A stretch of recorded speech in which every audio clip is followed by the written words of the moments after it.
and fly with you in the Warwick of 293 Squadron. Your living room has the softest chairs, and as we enter the Gulf of Trieste with a 4-strong Mustang escort, I lean my head back on the white cotton of the cushion cover and add my own soundtrack of soaring strings and rolling timpani drums. It is 1945, so the world is a faded chocolate brown. You are yet to meet Grandma, and the Yanks have arrived, all fancy kit and wireless operators who fly with spare transistor sets. When yours break, you fix them up with chewing gum. In the harbour below us, a downed Air Force lieutenant waits in a dinghy under heavy fire from the coast. We swoop a little lower, banking suddenly above our man, and the airborne lifeboat, carried under the fuselage of the aircraft, floats awkwardly down towards him, parachute slow in its descent. The boat lands with a splash, bobbing half under before righting itself, as a second round of bullets tear a trail of fleeting plumes through the waves. We watch from above as he clambers aboard, starts up the engine, wheels are around and throws up a 2-fingered V for victory as he speeds out of the bay. Sometimes I wonder what it was all for.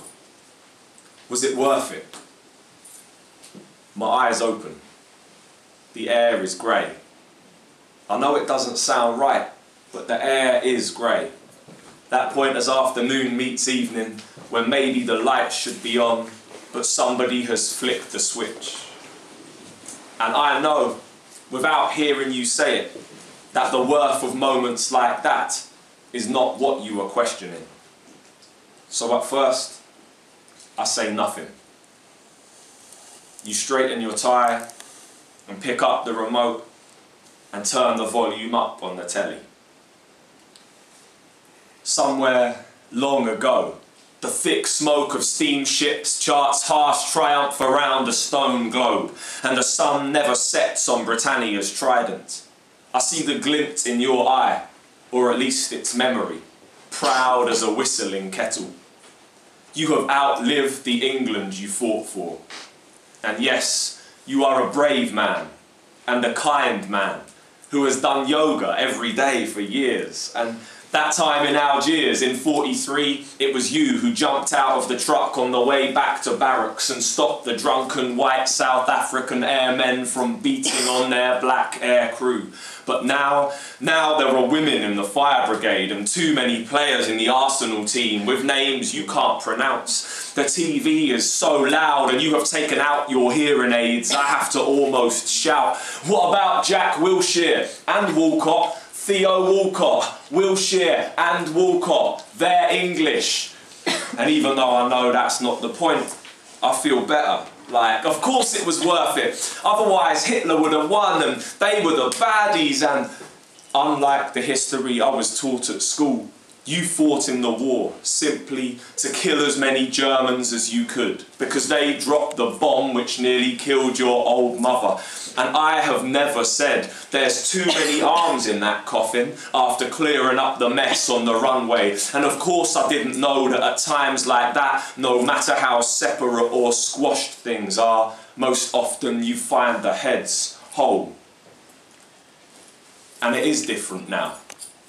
Less red telephone boxes, more Polish delicatessens. At the Festival of Britain in 1951, there was a tent called The Lion and the Unicorn. These two together, our national character. And I'm courageous, with a fierce imagination, so I want you to know some things stay the same. But this England, which you see as eaten whole by greedy change, is the only England I've ever existed in. And yes, there's still fish and chips, wrapped in newspaper, wet where the vinegar drips. Just some of them little wooden chip forks are gripped by third-generation Pakistanis or West Indians. Grinning kids, practicing their bouncers on the village cricket pitch. Yes, there's still kiss-me-quick hats and rainy picnic trips. Just alongside cheese sarnies, picnic baskets, got jerk chicken in, got that good good curried goat and roti wraps that fingers lift as lips are licked, a million different spices in the air at Brick Lane mingling within the nostrils of a couple hungry footy fans in England kits. And I never thought to judge the mixing in. It simply is. But if I stop to judge it now, it makes me so proud that I'd put an endless stream of Union Jack bunting out my sleeve just so we could watch it flutter in the breeze, if I could be sure it would be taken as intended. Instead, I stick with classic English etiquette, deciding it's something I won't mention. Another cup of tea, Grandad? Yes, you say.